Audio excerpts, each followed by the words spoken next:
My boss called me to work a shift just 4 days after I gave birth, so I decided to take a permanent vacation. My boss was the kind of boss that every employee hates. Corners were cut every possible way in order to keep overhead costs down. On top of that, he would constantly overbook on jobs, like signing contracts for 6 projects during the same week, knowing full well that he only has 5 employees, which would result in the employees often working 14-hour days or more, which really sucks when you're on salary, no overtime. His worst attribute by far was approving time off and then during your time off calling or texting you asking if you would be willing to work a day or cut your vacation short. Sometimes he'd even ask you to move your time off to the next week or next month when the workload lightens up. Hint, it never lightened up due to his constant overbooking. After working at this company for 6 years, I got used to all the aforementioned annoyances. But then things changed. My son was born. In the months leading up to his birth, I made it very clear that I would be taking a 5-week unpaid leave of absence once he arrived. The state wherein allows new parents to take up to 8 weeks of unpaid leave. I told my boss that I know 8 weeks would be a huge strain on such a small company, so I was willing to take 5 weeks, but those 5 weeks would be completely off the grid, meaning don't call me, don't text me. If you're going to ask me to do anything work related, the answer will be no, so don't bother. I'm going to be spending time with my family. He 100% agreed.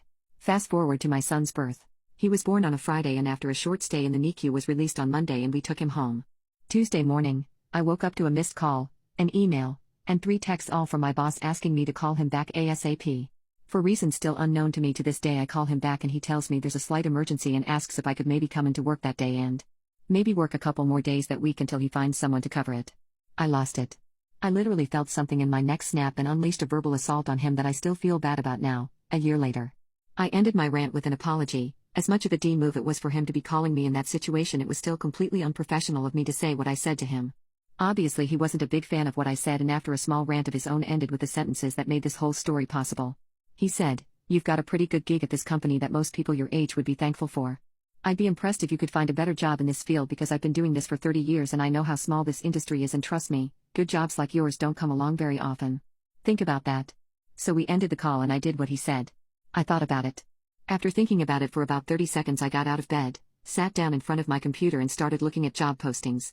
5 weeks later my time off came to an end and my first day back I came into work, walked into my boss's office and handed him a piece of paper. "Boss, what's this?" "Me, I thought about what you said about how you would be really impressed if I could find a better job than the one I have here, so I did." My boss reads over what I handed him, a job offer from a competitor for the exact same job I was performing but at a 25% higher salary, an extra week of paid vacation compared to what I had, and a stipulation that company policy was that work hours are capped at 8 per day, meaning that once I hit 8 hours on a job I pack up and leave it until tomorrow. No exceptions. "Boss, well then, can I have the day to crunch some numbers to come up with a counteroffer?" "Me, no. Don't bother. I just wanted you to see it because I know you wouldn't have believed me otherwise." Gave my 2-week notice and left for whatever job site I was on that day. That was a year ago and I could not be happier with my new job.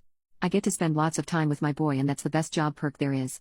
For all you bosses and managers out there, don't fuck with your employees, especially the good ones. Treat them how you'd want to be treated. Most employees don't quit their jobs, they quit their bosses.